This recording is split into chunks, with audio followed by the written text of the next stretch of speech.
이스라엘을 향한 하나님의 심판이 엘리야를 통하여 선포된 후에 2절에 나타나는 바와 같이 하나님의 말씀이 엘리야에게 다시 임했습니다.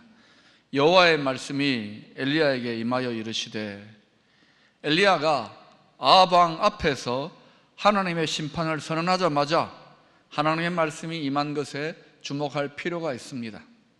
이것은 엘리야가 순간순간 하나님의 말씀의 인도를 받고 있다는 증거가 되겠습니다. 하나님의 사람됨의 중요한 특징이 무엇입니까? 그 사람은 하나님의 구체적인 인도를 받는 사람입니다.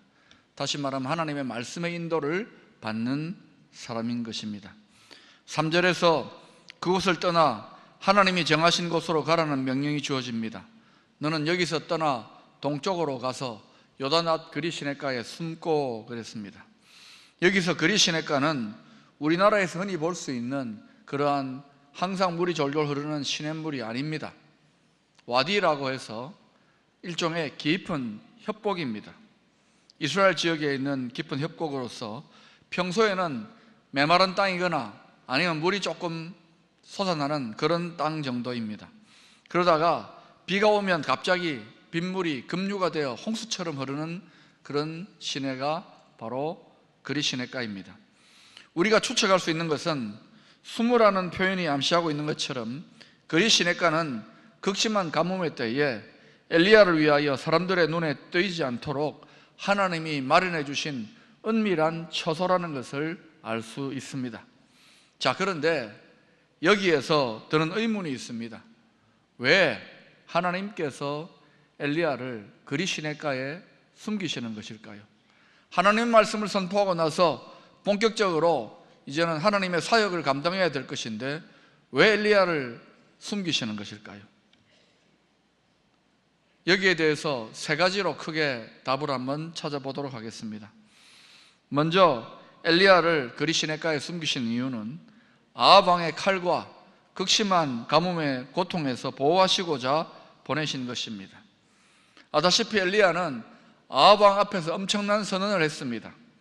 이 가뭄으로 고통을 심히 받고 있는 상황 가운데에 자신의 말이 없으면 비도 이슬도 내리지 않을 것이라고 그렇게 이야기를 합니다.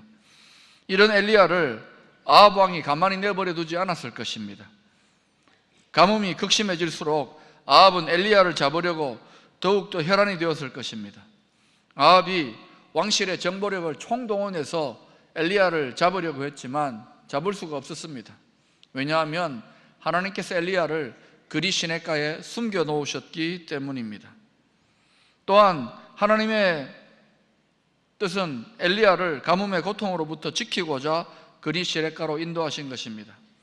여기서 우리가 하나 확실하게 정리하고 넘어가야 될 사항이 하나 있습니다.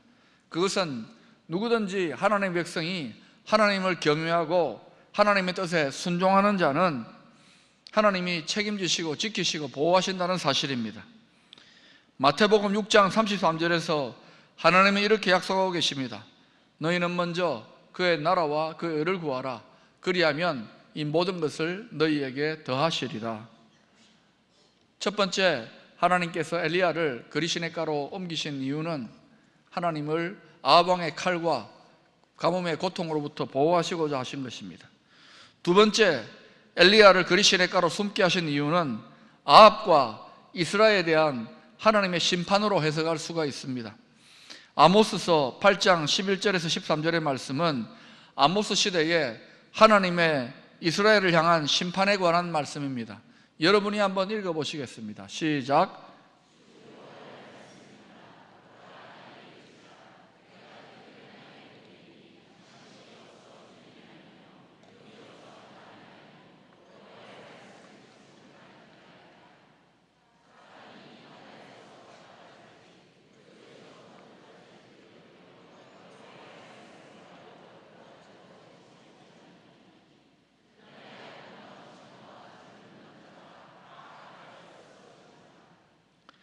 심판의 정도를 생각해 볼 때에 하나님의 말씀이 사라져버리는 이런 심판은 가장 무서운 수준의 심판이라고 할 수 있습니다. 이것은 양식이 없고 또 물이 없어서 겪는 경제적인 기근보다도 훨씬 더 무서운 것입니다. 즉 그 시대에 말씀의 생명수의 통로가 되는 하나님의 말씀을 전하는 선지자를 숨겨버리신 것입니다. 그리시네가의 그릴이라고 하는 단어는 원어적으로는 잘라내다, 제거하다는 뜻을 갖고 있습니다. 선지자를 그리시네가로 숨기심으로 말미암아 하나님의 말씀으로부터, 하나님 말씀을 그들로부터 잘라내고 제거하신 것입니다. 말씀이 사라진다는 것, 이것은 더 이상 하나님이 말씀하시지 않는다는 것입니다. 왜냐? 말씀을 해도 순종의 반응을 보이지 않기 때문에 그냥 내어버려 두심, 던져 놓으심, 즉 유기의 심판인 것입니다. 가장 무서운 수준의 심판이 일어나게 된 것입니다. 세 번째로 엘리야를 떠나서 숨게 하신 뜻은 하나님의 사람 엘리야를 훈련하시려는 하나님의 선한 의도가 숨어 있습니다. 엘리야는 하나님에 대한 열심이 있고 용감한 사람이었습니다. 만약 하나님이 그를 그리시네가로 숨기지 않으셨다면 엘리야는 이스라엘 전역을 다니면서 세례요한처럼 죄 사함을 받으라고 회개하라고 선포하고 다녔을지도 모릅니다. 그는 하나님의 일에 대해서 뜨거운 열정과 투철한 사명감을 갖고 있었습니다. 그러나 하나님의 사역이 뜨거운 열정과 투철한 사명감만으로 이루어지는 것은 아니지 않습니까? 하나님의 일을 끝까지 잘 감당하기 위해서는 반드시 훈련이 필요합니다. 그리시네가에서 하나님의 섭리 속에서 엘리야가 받았던 영적인 훈련들에 대해서 한번 살펴보고자 합니다. 첫 번째로 엘리야가 받았던 훈련은 하나님 앞에 홀로 있는 훈련입니다. 그리시네가의 엘리야는 혼자였습니다. 하루에 2번 음식을 가져다 주는 까마귀를 만나는 것이 고작이었습니다. 지도자, 특별히 영적인 지도자는 외로움을 친구 삼을 줄 알아야 합니다. 하나님은 엘리야를 그리시네가에 숨어있게 하심으로 홀로 있게 고립시키셨습니다. 풀러 신학교의 로버트 클린턴 교수는 영적 지도자 만들기라는 책에서 고립에 대해서 하나님께서 지도자를 세우기 위하여 훈련의 방편으로 쓰신다고 그렇게 강조하고 있습니다. 그의 책에 이런 말씀이 나옵니다. 지도자의 생애 가운데는 가끔 고립당하는 체험이 있다. 이런 시기는 주로 위기를 맞거나 질병, 핍박, 징계에 따라 또는 본인이 선택하거나 하나님의 섭리적인 환경에 따라 온다. 당신은 왜 그렇습니까? 라고 물을지도 모른다. 이 고립 과정은 지도자가 보통 사역이나 일반적인 어려움을 통해 배울 수 없는 중요한 내면적 지도력을 훈련하기 위해 하나님께서 사용하시는 방법이다. 여러분, 사람의 생각과 다른 거예요. 하나님은 고립이라고 하는, 홀로 있음이라고 하는 방법을 통하여 지도자를 훈련시키신다고 합니다. 하나님은 때로 우리를 홀로 있도록 고립시키십니다. 때로는 열심히 일하는 사역 도중에 고립시키실 때도 있습니다. 그런데 하나님은 고립을 통하여 놀라운 은혜를 베푸시고 축복을 주십니다. 고립은 그 당시에는 힘들지만 나중에 돌아보면 고립은 변장된 축복으로 다가오게 되는 것입니다. 셀리 트레비시라고 하는 리더십 전문가는 고립의 축복이라는 책에서 영적 지도자들이 이 과정을 통과하면서 겪는 3가지 변화를 소개하고 있습니다. 첫 번째, 지도자의 내면 생활의 변화가 일어납니다. 두 번째는 영적인 변화가 일어나고, 세 번째는 사역에 있어서의 발전을 경험하게 됩니다. 그는 고립의 경험이 고통스럽겠지만 소중하게 여길 것을 부탁합니다. 고립의 경험은 고통과 아픔이 수반된다. 그러나 우리가 고립의 기간 동안에도 하나님께서 역사하신다는 사실을 인식한다면 가장 확실하게 축복을 얻게 될 것이다. 고립의 기간은 비교적 짧을 수도 있고 길게 연장될 수도 있다. 성경에 나오는 인물들을 연구해 보십시오. 하나님은 일정 기간 동안 고립의 과정을 통과하게 하심으로 그들을 무르익게 하십니다. 요셉이 그러했고 모세가 그러했습니다. 다윗이 그러했고 바울이 그러했습니다. 고립의 때에 그러므로 불평하고 원망하기보다는 오히려 이때를 소중한 준비의 시간, 훈련의 시간으로 삼도록 해야 합니다. 고립의 시간에 생겨나는 외로움을 극복하는 길이 있습니다. 그것은 하나님 앞에서 홀로 거하는 것입니다. 즉 하나님 앞에 은밀하게 거하는 것입니다. 외로움과 홀로 있음은 비슷하지만 차이가 많이 납니다. 외로움이 혼자 있기 때문에 느끼는 부정적인 의미의 소외감이라면, 홀로 있음은 하나님 앞에 하나님과 함께 거하는 것을 말합니다. 고립을 통한 홀로 있음은 하나님의 눈길을 의식하고 하나님을 바라보며 하나님과 교제하는 것입니다. 홀로 있음으로 하나님의 음성에 귀를 기울이는 영적인 청각을 개발하는 것입니다. 여기서 한 가지 명심해야 할 것은 하나님의 사람들은 함께하기 위하여 홀로 있게 된다는 것입니다. 홀로 있음과 함께 있음의 균형을 잘 이루어야 됩니다. 예수님의 경우에 제자들과 군중들과 함께 했지만 또 홀로 있는 시간을 틈틈이 가지셨습니다. 함께와 홀로가 균형을 이루신 것이죠. 새벽 미명에 혼자 기도하셨고 오병이어의 기적을 일으키시고 난 다음에 군중들로부터 떠나서 혼자 기도하러 산으로 가셨습니다. 우리가 경험하는 영적인 훈련 중에 홀로 있음의 훈련은 모두가 다 반드시 경험하는 훈련 중에 하나입니다.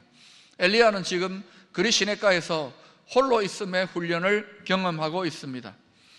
두 번째, 엘리야가 그리 시내가에서 훈련을 받은 내용은 작은 것을 소중히 여기는 훈련입니다.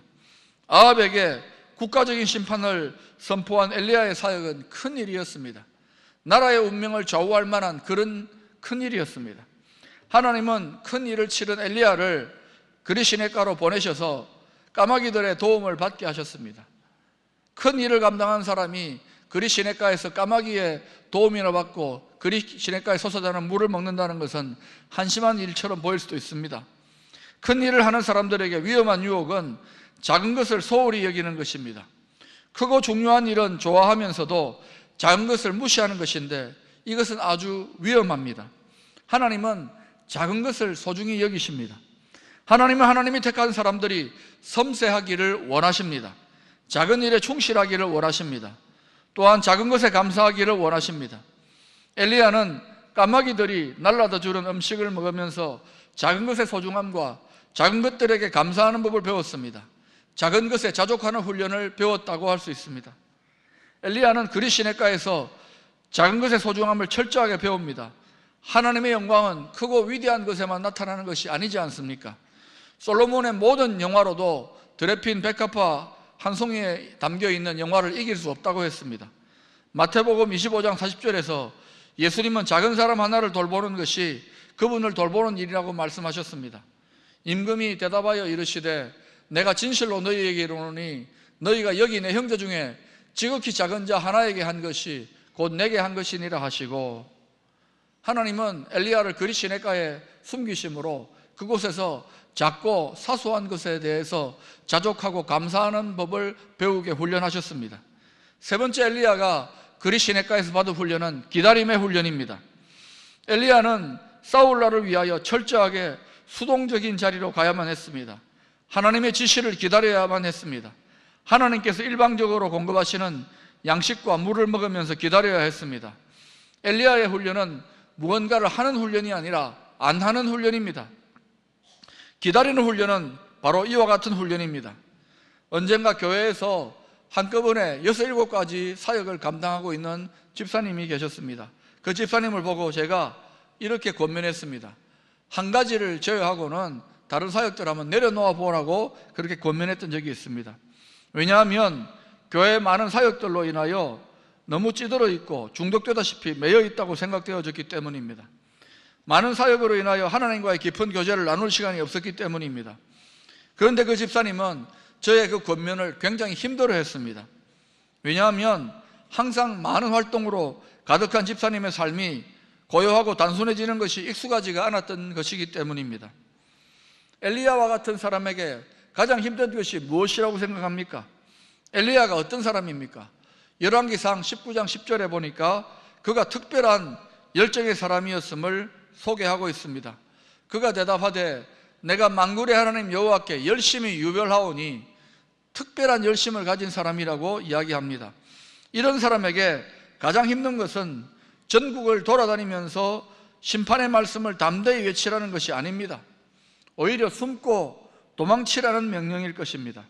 아무것도 하지 않고 가만히 기다리라는 것입니다.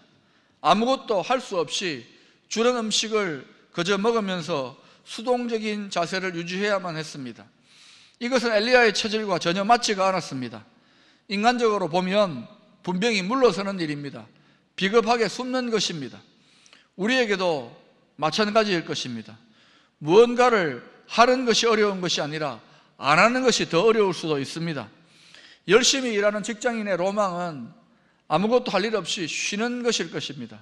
그런데 잠시 쉬는 것이 아니라 오랫동안 아무 할 일 없이 논다고 생각해 보십시오. 그것이 훨씬 더 일하는 것보다 힘든 일이라는 것을 깨닫게 될 것입니다. 엘리야는 무력하게 주는 것을 먹고 아무것도 하지 않은 채 기다려야 한다는 사실에 바보가 된 기분이었을 것입니다. 아무런 쓸모도 없이 피 같은 시간들이 흘러감에 대하여 절망감을 느꼈을지도 모릅니다. 하나님께서 이렇게 하신 이유가 무엇일 것 같습니까? 적어도 기다리는 시간만큼은 그의 시간에 철저하게 나를 맞추게 되어 있습니다. 적어도 기다리는 시간만큼은 상대방이 주인이 됩니다. 기다리는 시간 동안 그는 주인이요, 기다리고 있는 나는 종이 되는 것입니다. 그는 중심이요, 기다리는 나는 주변부가 되는 것입니다. 그는 본질이 되고 나는 비본질이 되는 것입니다. 그는 기준이 되고 나는 그 기준을 따라 움직이는 덜러리가 되는 것입니다. 그러기에 상대방의 사랑이, 상대방의 태도가 진실한지를 확인하려면 기다리게 해볼 필요가 있는 것입니다. 하나님은 그래서 엘리야를 기다리게 하셨습니다. 우리 영혼은 기다림을 통하여 고요해집니다. 우리 영혼이 고요해질 때 잘 보입니다. 고요할 때 하나님의 음성이 잘 들립니다. 고요할 때 창의력과 통찰력이 개발됩니다. 하나님은 그리 시냇가에서 엘리야의 영혼이 고요함으로 살찌우기를 원하셨습니다. 하나님의 사람은 너무 분주하지 않도록 해야 합니다. 분주한 사람의 영혼은 고요할 수 없기 때문입니다. 유진 피러슨이라고 하는 목사님은 그의 책 묵상하는 목회자에서 목회자가 분주하지 않도록 조심하라고 당부하고 있습니다. 그런 목회자에게 분주하다는 수식어가 얼마나 좋지 않은 것인가를 다음과 같이 설명하고 있습니다. 분주하다는 단어는 헌신이 아닌 배신의 표시다. 그것은 헌신이 아니라 결함이다. 목회자를 수식하는 분주한이라는 형용사는 아내가 불결하고 은행원이 횡령했다고 말하는 것과 비슷하다. 그것은 엄청난 수치이며 신성모독에 버금가는 모욕이다. 좀 지나칠 정도의 이야기일 것 같지만 우리가 깊이 한번 생각해 볼 필요가 있습니다. 물론 목회자의 모든 활동이 다 나쁘다는 것은 아닙니다. 그러나 기도하고 말씀을 깊이 연구할 수 없을 정도가 된다면, 분주하다면 그것은 문제가 이미 생긴 것입니다. 기다림은 낭비가 아닙니다. 기다림은 수동태가 아닙니다. 어머니의 자궁에 있는 아이들을 보십시오. 기다리면서 자라나는 것입니다. 세상으로 나가기를 기다리면서 아이들은 자라납니다. 우리가 뿌린 씨앗도 기다리는 동안 자라나서 열매를 맺습니다. 기다린다는 것은 하나님의 원리인 것입니다. 엘리야는 그리 시냇가에서 하나님의 때를 기다리면서 하나님의 사람으로 훈련되어져 가고 무르익어 갔습니다. 네 번째, 하나님께서 엘리야를 그리 시냇가에서 하신 훈련은 하루하루 인도함을 받는 훈련입니다. 하나님의 엘리야를 하루하루 인도하셨습니다. 그리 시냇가에서 까마귀들은 엘리야에게 매일 먹을 것을 공급했습니다. 한꺼번에 많이 주셔서 창고에 쌓아두도록 하지 않으셨습니다. 매일매일, 그것도 하루에 2번 아침과 저녁으로 까마귀를 통하여 먹이신 것입니다. 우리는 하나님께서 인도하시는 방법을 잘 배워야 합니다. 하나님은 하루하루 한 걸음 한 걸음씩 우리를 인도하기를 원하십니다. 하나님은 서두르지도 조급하지도 않으십니다. 하나님은 멀리 보시지만 하루하루 인도하십니다. 우리가 날마다 영혼의 양식으로 말씀을 묵상하는 것은 하루하루 인도함을 받기 원해서입니다. 시편 119편 105절은 하나님의 말씀을 이렇게 소개하고 있습니다. 주의 말씀은 내 발의 등이요 내 길의 빛이니이다. 발의 등은 한 걸음 앞만 비칠 수가 있는 것입니다. 물론 우리는 큰 꿈을 가지고 멀리 바라볼 수 있어야 합니다. 그러나 동시에 하루하루 최선을 다하여 살아가는 법 또한 배워야 합니다. 우리들 가운데는 지금 엘리야처럼 그리 시냇가에 숨어 사는 이가 있을 것입니다. 화려하고 떠들썩함이 사라진 채로 소박하고 고요한 가운데 머무르고 있는 분이 있을 것입니다. 많은 사람들의 칭찬과 관심에서 벗어난 채로 외로움과 고립 속에 사는 이가 있을 것입니다. 풍요로웠던 것들이 말라가고 그토록 자신했던 건강이 쇠약해지는 것을 경험하는 이도 있을 것입니다. 하나님은 바로 이런 외로움 가운데, 모자란 가운데도 함께 하셨습니다. 엘리야를 보십시오. 엘리야의 그런 시절에 하나님은 그와 함께 하셨습니다. 그 엘리야의 하나님은 우리의 하나님이 되십니다. 그러므로 우리는 하나님 안에서 소망을 가져야 됩니다. 우리들의 그리 시냇가에서 하루하루 하나님의 인도를 받아야 합니다. 그리고 하나님 안에서 훈련되어져야 하는 것입니다. 우리는 인생 여정에서 그리 시냇가를 만나게 되어 있습니다. 한 번만 그리 시냇가를 만나는 것이 아니라 가끔씩 그리 시냇가를 만나게 되는 것입니다. 바로 그때 우리는 다시 하나님 앞에 홀로 있는 시간을 가져야 합니다. 분주해서 돌아보지 못했던 우리의 영혼을 집중적으로 돌아볼 필요가 있습니다. 하나님은 지금도 살아서 역사하고 계십니다. 엘리야의 하나님은 바로 우리의 하나님이 되십니다. 하나님의 기적, 하나님의 이야기는 오늘 우리들의 삶의 현장에서 계속 이어지고 있다는 사실을 기억하시기를 바랍니다. 그 엘리야의 하나님이 우리들의 하나님으로 우리들의 그리 시냇가에서 하나님께서 우리를 위하여 역사하실 줄로 믿습니다.